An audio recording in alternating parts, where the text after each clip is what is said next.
उसी घटिया कानून का सहारा लेकर इंडियन मेडिकल एसोसिएशन जाता है कोर्ट में। कोर्ट इनके खिलाफ कार्रवाई करती है, उनको कहती है आप इसका प्रचार मत करिए। रामदेव जी जिद्दी आदमी, वो कह रहे हैं जब इलाज हो रहा है तो मैं तो प्रचार करूंगा।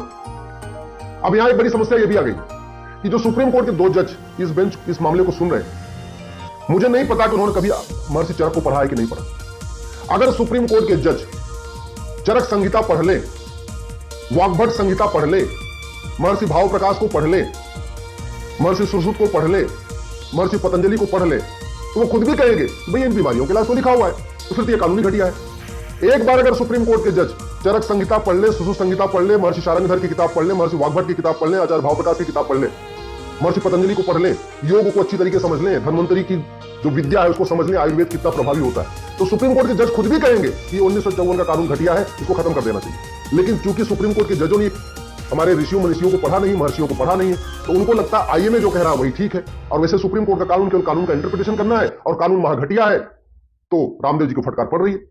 मैं पूरी तरीके से रामदेव जी के साथ हूं। रामदेव जी को जो फटकार लगी है वो केवल इसलिए लगी है कि 1954 का कानून महाघटिया है। रामदेव जी ने कोई गलती नहीं किया।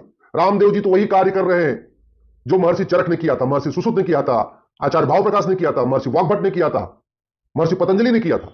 रामदेव जी तो केवल भारतीय चिकित्सा को बढ़ा रहे हैं। उनका केवल इतना ही दोष है कि वो भारतीय चिकित्सा को बढ़ा रहे हैं, भारतीय चिकित्सा व्यवस्था को घर घर पहुंचा रहे हैं, योग प्राणायाम आयुर्वेद को घर घर पहुंचा रहे हैं। उनकी इतनी गलती है, इसके अलावा उनकी कोई गलती नहीं। गलती है तो 1954 के महाघटिया कानून की। मैं सरकार से निवेदन करता हूं 1954 की कानून को रिव्यू करने के लिए एक्सपर्ट कमेटी बनाए। एक बार देख लें कि जिन बीमारियों का इलाज चरक संहिता में है, सुश्रुत संहिता में है, महर्षि भाव प्रकाश ने लिखा है, महर्षि वाग्भट ने लिखा है, उसका प्रचार प्रसार करने में और उसके बारे में कहने में हाँ बीमारी ठीक हो रही है, यह अपराध कैसे हो सकता है? तो ये जो कुछ सुप्रीम कोर्ट कर रहा है वो नेहरू जी के द्वारा बनाए गए घटिया कानून के कारण कर रहा है। इसका मतलब जो फटकार लग रही है सुप्रीम जो रामदेव जी को, वो रामदेव जी की गलती के कारण फटकार नहीं लग रही है। आचार्य बालकृष्ण ने कोई गलती नहीं किया है लेकिन फिर भी उनको फटकार लग रही है। पतंजलि ने कोई गलत काम नहीं किया फिर भी उनको फटकार लग रही है। उसका 2 कारण है, कानून घटिया है और सुप्रीम कोर्ट के जजों को चरक संहिता नहीं आती। उन्होंने भाव प्रकाश संहिता नहीं पढ़ा है, उन्होंने वाग्भट संहिता नहीं पढ़ा है, उन्होंने माधवकर साहब की महर्षि माधवकर को नहीं पढ़ा है, उन्होंने भारतीय चिकित्सा कितनी गहरी है, कितनी गूढ़ है उसको समझा नहीं है।